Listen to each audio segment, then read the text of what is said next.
Ohio Secretary of State John Husted. Good to see you. Good morning. Great to be with you.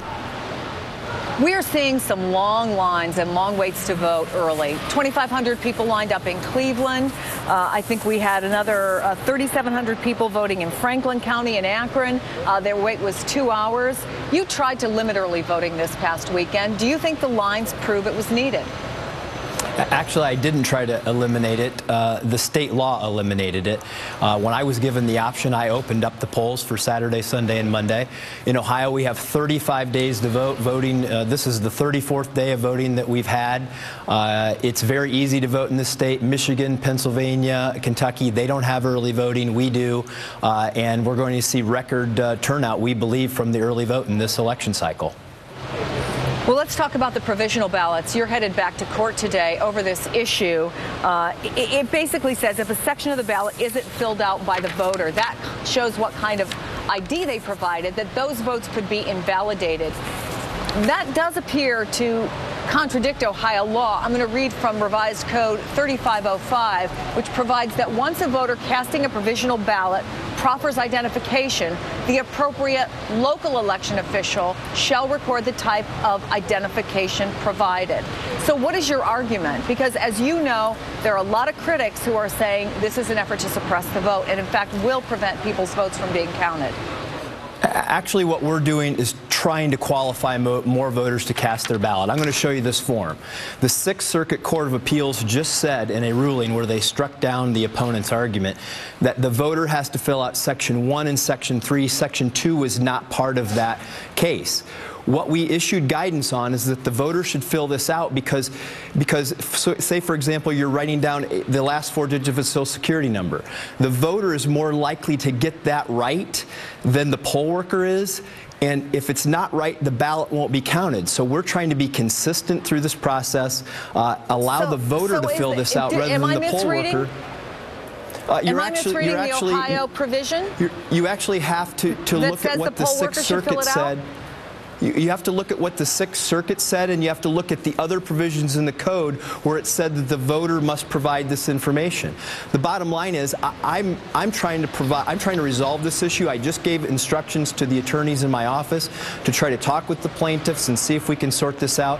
It's really a matter of who fills out the form. That's where we are with this. All of the federal lawsuits have been settled over this, and at the 11th hour, we're discussing about who fills out a form. I really believe that voters will be benefited if they fill it out versus a poll worker, but ultimately, as long as we get this issue settled, I'm really not partial to who does it. Finally, The Atlantic had this headline the other day. It was, "Say hello to the Ohio official who might pick the next president." Obviously, they're talking about the influence you have on voting in Ohio. And so it begs the question, do you think there'll be a recount? Do you think that this could be Tallahassee in 2000? Let me just reassure you, the voters are going to be the people that decide the outcome in this race. We are prepared for a close race. The rules are set. The lawsuits are being settled. Voting early has gone very smoothly in Ohio. There's no reason to think that tomorrow won't also go smoothly, and we're prepared for a close election. And everybody across the state in all 88 counties are doing a great job administering this election. We've had no glitches so far. We don't expect any tomorrow. Secretary of State John Husted, thanks very much. Thank you. Let me bring back Mark and Dave. And Mark, obviously, this is something you know a lot about. The Plain Dealer has written a lot about it, and maybe we're parsing words here. It's one thing to say provide identification. It's another thing, which is the section I read that talks about who has to fill it in. Bottom line, what do you think of this whole controversy? Go all the way back to our earlier point. There is an enthusiasm gap with President Obama compared to 4 years ago, but that has been made up over this issue of voting and the changes that the Secretary of State has looked at enforcing relative to closing that 72-hour window of early voting, which we do have right now. That's going to make the difference. Provisional ballots are huge in Ohio.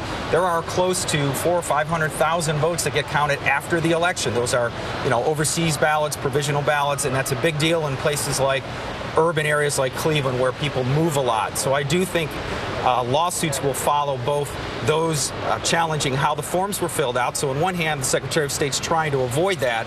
But on the other hand, if there's an implication that somebody was denied because they didn't fill out a period right or an address right, there's going to be a big problem. All right, Dave, what are the chances that we're still going to be here a week or 10 days from now and they're going to be counting votes? I mean, if the polls are accurate, to get to a recount, you need less than 0.25% of the vote to be closed.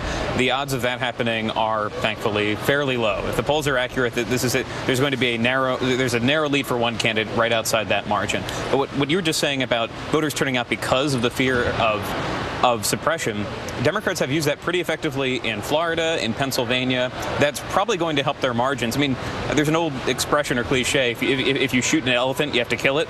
This might be what happened with a lot of their base that might have been less excited about turning out for the president. And if they get bigger margins from Philadelphia, they get bigger margins from Cleveland, they get bigger margins, less likely, but from Miami-Dade, that also reduces the likelihood that this is close. That's going to make longer lines, but...